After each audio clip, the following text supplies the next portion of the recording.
zao ny zava-misy iainantsika zao. Tsy zarery avitan'izany ijoro manao an'izany fananganana na refondation.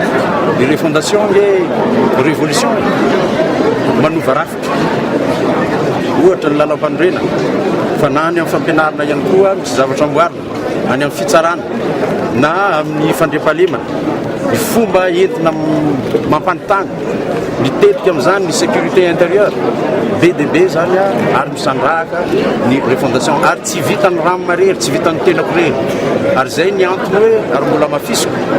eto tsy misy olona manana sitraka ka afaka hitsara nizanizy eto raha amin'ny lafiny politika samy tsy nahazo sitraka eo anatrehan'Andriamanitra daholo ka aokotsika zany samby fanome tanana ireo filoham-pirenena taloha ireo ifamela fanome tanana avondrona anatina rafitra anankiray dia hoe conseil des anciens présidents dia samby tondra ny njaro-britiny amin'ny fanamafisana ny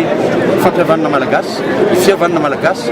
ary amin'ny expérience be dia be zay ananana izy ireo fanometanantsika anjorana Madagasikara zao tsy vitany hoe tsy mandoaliky na mandoaliky zany efa lavo Madagasikara ka mila atsangana Madagasikara ny vahoaka malagasy rehetra ny foko rehetra ny antoko politika rehetra ny rôlo avy nitondra rehetra ny filoham-pirenena sy ray aman-dreny ajainareo fanometanantsika samy tondra njara voalohany aloha